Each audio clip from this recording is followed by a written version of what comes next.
हज साल 2026 के लिए तेलंगाना हज कमेटी से रवाना होने वाले आदिमीन की फ़्लाइट्स का 4 मई से आगाज़ होगा और 21 मई को आखिरी काफ़िले की रवानगी अमल में आएगी। तेलंगाना हज कमेटी ने आदिमीन हज का फ़्लाइट शेड्यूल जारी कर दिया है, जिसके तहत तेलंगाना से जुमला 23 काफ़िले रवाना होंगे और ये तमाम हैदराबाद से जिद्दा परवास करेंगे, जबकि वापसी मदीना मुनव्वरा से होगी। आदिमीन का पहला काफ़िला 4 मई की सुबह 5:35 पर शमशाबाद इंटरनेशनल एयरपोर्ट से प्रवास करेगा। पहले दिन 3 काफ़िलों की रवानगी अमल में आएगी, जबकि 5 मई को 2, 6 मई को 3, 7 मई को 2 और बाकी अय्याम में रोजाना एक काफ़िला रवाना होगा। 4 ता 14 मई काफ़िलों की रोजाना रवानगी अमल में आएगी, जबकि आखिरी 4 काफ़िले 19 ता 21 मई रवाना होंगे। आखिरी 4 काफ़िलों में उन आदिमीन को शामिल किया गया है जो 25 ता 30 दिन के मुख्तसर मुद्दती हज पर रहेंगे, जबकि दीगर आदिमीन का सऊदी अरब में 39 ता 44 दिनों तक क़याम रहेगा।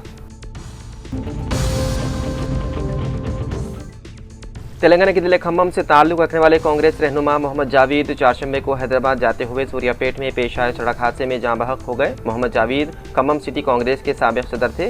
ये हादसा उस वक्त पेश आया जब वो सूर्यापेट के करीब बालमला गांव पहुंचे, जहां उनकी गाड़ी बेकाबू होकर रोड डिवाइडर से टकरा गई।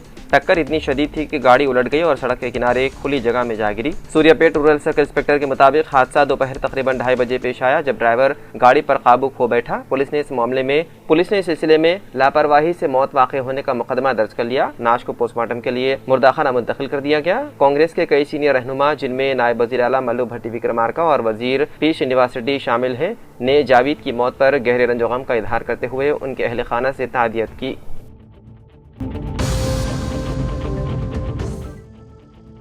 मुल्क भर में फास्टैग इस्तेमाल करने वालों के लिए एक अहम और सख्त इंतबाह जारी किया गया। National highway authority of India ने वादे किया है कि अब फास्टैग के गलत इस्तेमाल पर ज़ीरो टॉलरेंस पॉलिसी अपनाई जाएगी और कवायद की खिलाफ वर्जी करने वालों के खिलाफ फौरी कार्रवाई होगी। अथॉरिटी के मुताबिक अगर किसी फास्टैग का नंबर मुतालिका गाड़ी के रजिस्ट्रेशन नंबर से मुताबिकत नहीं रखता तो ऐसे फास्टैग को बगैर किसी पेशगी इत्तला के फौरी तौर पर ब्लॉक कर दिया जाएगा।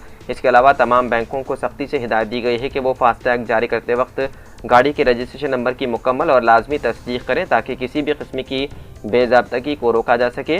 नए कवायद के तहत एक ही गाड़ी के लिए एक से ज़ायद फास्टैग रखना या किसी दूसरे गाड़ी पर फास्टैग का इस्तेमाल करना संगीन खिलाफ वर्जी तस्वुर किया जाएगा।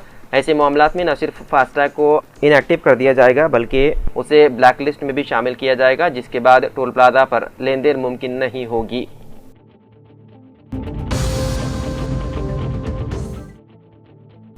तेलंगाना के मिर्चल मलकाजगिरी जिले में खातून ने अपने बेटे को घर में कम अहमियत दिए जाने के एहसास में आकर अपनी जेठ के 4 साला बेटे के साथ इंतहाई संगीन हरकत की और उसे तेजाब पिला दिया। ये वाक़या मेडीपल्ली पुलिस स्टेशन हदूद में पेश आया। पुलिस के मुताबिक बोडुप्पल के श्रीनिवास कॉलोनी के रिहायशी सतीश कुमार और अंजम्मा के 2 बेटे नागाराजू और जगदीश हैं। दोनों की शादियां हो चुकी है और उनके बच्चे भी हैं, जबकि पूरा खानदान एक ही घर में रहता है। छोटी बहू मंजुला को ये बात नागवारा गुजरी कि दादा अपने बड़े बेटे के 4 साला पोते से ज्यादा मोहब्बत करते हैं और उसके बच्चे को नजरअंदाज किया जा रहा है। हाल ही में दादा ने अपने बड़े बेटे के बेटी की नाम रखवाई की दावत की, जिसके बाद मंजुला ने बच्चे को खत्म करने का इरादा कर लिया। उसने एक बार बच्चे का मुंह और नाक बंद करके उसे पकड़ लिया, लेकिन बच्चे की मां ने देख लिया तो उसने बहाना बनाकर बात टाल दी। एक और मौके पर वो बच्चे को घर की छत पर ले गई और रेलिंग पर बिठा दिया, जिस पर दादा ने उसे डांटा। बाददा इस माह की 9 तारीख को मंजुला बच्चे को किचन में ले गई और जूस पिलाने के बहाने चॉकलेट देने का लालच देकर उसे तेजाब पिला दिया। बच्चे की हालत खराब होने पर वालिदैन ने उसे फौरी तौर पर करीबी खानगी अस्पताल मुंतकिल किया, जहाँ उसका इलाज जारी है।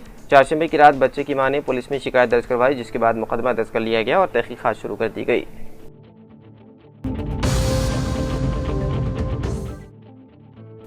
तेलंगाना के जनगांव जिले में कोई दिल दहलाने वाला वाक़या सामने आया, जहां जमीन के तनाज़े पर एक शख्स ने अपनी दूसरी बीवी के साथ मिलकर अपने ही कमसिन बेटियों को कत्ल करने की साजिश रची। रघुनाथपल्ली मंडल के पोतीगबड़ी तांडा में रहने वाले बी श्रीनिवास ने 1 साल कबल दूसरी शादी की थी, जिस पर पहली बीवी अनिता ने पुलिस में शिकायत दर्ज करवाकर पंचायत करवाई थी। पंचायत के फैसले के मुताबिक 2 कमसिन बेटियों के नाम पर 20 गुंठा दिराई जमीन रजिस्टर की गई थी, जहाँ अनिता अपने बच्चों के साथ रह रही थी। इतलात के मुताबिक श्रीनिवास बाद में उस जमीन को वापस हासिल करने के लिए मुसलसल दबाव डाल रहा था, जिस पर अनिता ने पुलिस से रुजू किया। इसी दौरान उसने मुबैना तौर पर अपने बच्चों को रास्ते से हटाने के लिए एक शख्स को जहर मिले बिस्किट देने की सुपारी दी। ताहम सुपारी लेने वाला शख्स खौफजदा होकर इस साजिश की इत्तला अनिता को दे दी, जिसके बाद उन्होंने फौरी तौर पर पुलिस में शिकायत दर्ज करवाई। पुलिस ने मुकदमा दर्ज करते हुए श्रीनिवास और उसकी दूसरी बीवी को गिरफ्तार करके अदालती तहवील में भेज दिया।